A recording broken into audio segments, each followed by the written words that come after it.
Hello everyone and welcome to Fitness Reloaded. I'm your host Maria BRILAKI and this is the A Year of Habits show where we talk about why we don't do the things we say we want to do, like exercising more, eating better, writing your book, learning to code, or generally learning some new skill, and you know what I mean. Okay, today I'm gonna give you the basics of habits, okay? And the basics of why we go wrong about what it is that we want to do and why we end up not doing the things we say we want to do. Okay. In order for you to take any action that you want to take, so in order for you to do a behavior, you need to have three things at the same time. If any one of those three things is missing, then you're not going to do what it is you said you would do. Okay, so I'm gonna use BJ Fogg's behavior model here. So if you're not aware of BJ Fogg, he's a professor at Stanford University. He's a director of the Persuasion Lab, and he came up with this model that explains behaviors and is very helpful with habits. So let's review what it is talking about. Okay, the three elements of the behavior model. The first one is triggers. Okay, so what is a trigger? Trigger is something that reminds you to do what it is you said you would do or you said you wanted to do. Okay, a trigger can be as simple as a thought. Oh, I got to write one page for my new novel today. Or, oh, I got to exercise. So a trigger is something that gives you a nudge to take an action. And trigger can be a reminder. So an email comes from Facebook and it tells you your friends tagged a photo of you on Facebook, so immediately you click on the link to go back to Facebook to check the picture. That's Facebook becoming a habit, okay? It just sent you a trigger and you followed through, and no wonder we spend so much time on Facebook. Okay, so that's what a trigger is, and you need this in order to do what you said you would do. Okay, you need something that will snap you out of what you were doing at that moment and do that new thing. Okay, next we have ability. Okay, ability, can you do that thing or not? For instance, maybe you had an agreement with yourself you would attend the Zumba class at 3 p.m. on Thursday. Now 3 p.m. Thursday comes, actually it's 2:30. It's 2:30. Your calendar shows you a reminder, Zumba class in 30 minutes. Awesome, so that was your trigger. But maybe your boss comes in and you have to attend the meeting right at that time. So right now you no longer have the ability to go to that Zumba class. Okay, you have to go to that meeting. Okay, so you cannot do it. Yes, the trigger was there, but ability was not there. You cannot do it. What you should know is that the harder the task, the lower the ability. So obviously exercising for 60 minutes is harder than exercising for 15 minutes, for example. Okay, so you need to have sufficient ability to do it. You need to have a trigger, and you also need to have motivation. For instance, right now I have no motivation to learn kite surfing. So I may have the ability to do it, I may have triggers to do it, like I may be seeing pictures of my friend doing it, but I don't have any motivation to learn kites, so I'm not gonna do it. Similarly with chess, I have no motivation to become a better chess player, so no matter how much ability I have or how many triggers around me to go learn better chess, I'm just not gonna do it. I'm not, okay, because I don't want to. That's what motivation is. Do you want to do it or not? And if you do want it, how high is your motivation? Okay, so you may say you want to write this book, but you may be like, yeah, maybe one day, be nice. So that's kind of low motivation. Your motivation is not too high. It's like, yeah, it sounds nice. Or maybe you're like, yes, it was always my dream to become a writer. I really want to do this. Okay, different types of motivation. So just like with ability can be high or it can be low depending on how easy or difficult the task is. Motivation can also be high or low. Okay, so in order for you to do that thing you say you want to do, you need to have sufficient motivation, sufficient ability, and a trigger.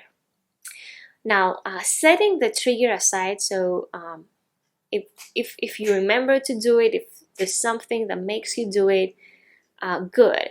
Then the lower your motivation, the higher your ability needs to be in order for you to do that thing you said you do.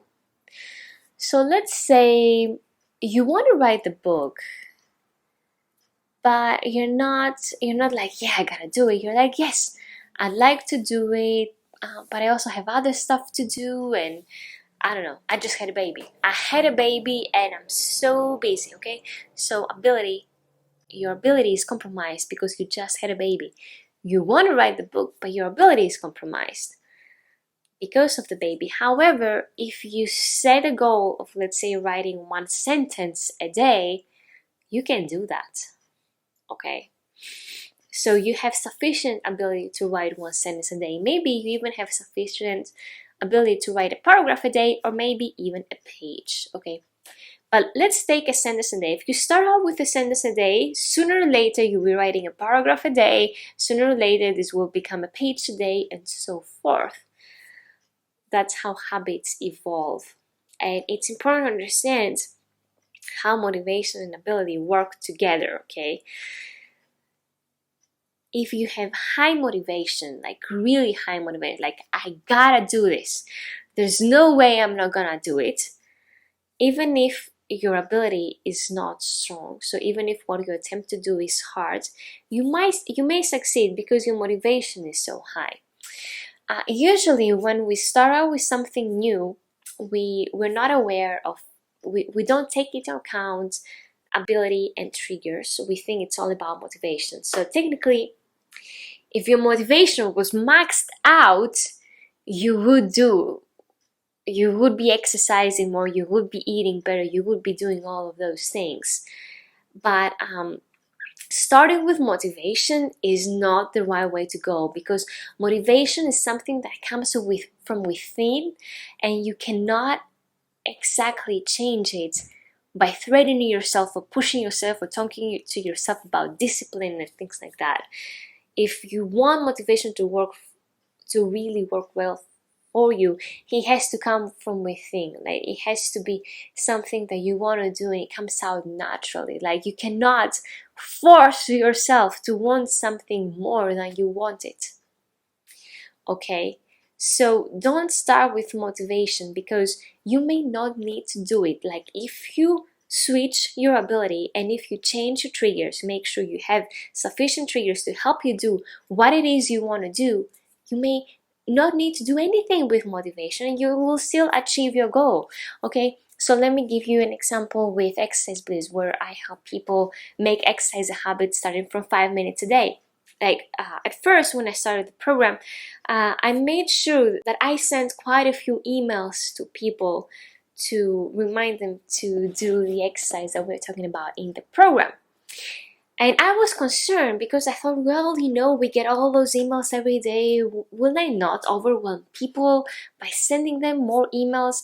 But when I did the beta testing of the program, people actually said that they liked the emails and they even wanted more emails. Okay, because my emails acted as triggers that reminded people to do their exercise, and people really dug getting the Exercise Bliss emails. Okay. Another thing I'm doing in the program is, because we start low, we actually start with 2 reps a day, and then we move up to 5 minutes a day, and we increase starting from that point and forwards, and people end up doing 15 minutes a day.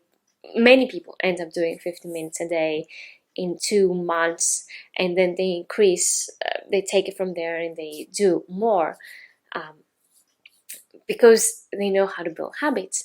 So we start with low ability, okay? I don't tell people, okay, do this 1 hour workout every day, 5 days a week, because it just, many of us have tried that, it hasn't worked. It hasn't worked for a reason. And again, we focus on motivation. That's not the way to go. That's part of the equation. You need to have motivation in place, but even with low motivation, not too low, okay, not like, yeah, it'd be nice, no, not this type of motivation, but with more, a little bit higher than that, like, yes, I'd like to do it, I'd like to be that person, but I'm busy, or I have all those things to do. I get that. Work with your ability, work with your triggers, and whatever it is that you want to do, you will be able to do.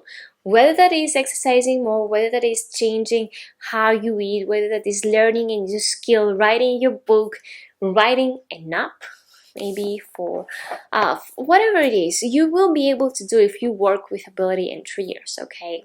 That was like your habits 101 lesson in this A Year of Habits show. So now that you've heard that, I want you to leave a comment and let me know, have you created a habit that you are proud of? And if yes, what was your motivation? What was your ability? So how did you get started with that, okay? And what triggers did you use, or what was reminding you to do it? Maybe it was just you thinking about it, but I'd love to know generally how it worked out for you. Leave a comment. Thanks a lot for watching, and I'll see you in the next episode. And if you thought that this video was valuable and maybe some of your friends would like it, even just sharing it on Facebook, like on your wall, will help some more people get educated about this stuff. And instead of pushing themselves with more discipline, more motivation, all that stuff, they'll start thinking a little bit more strategically about actually creating the habits. Okay? Thanks again. Bye bye.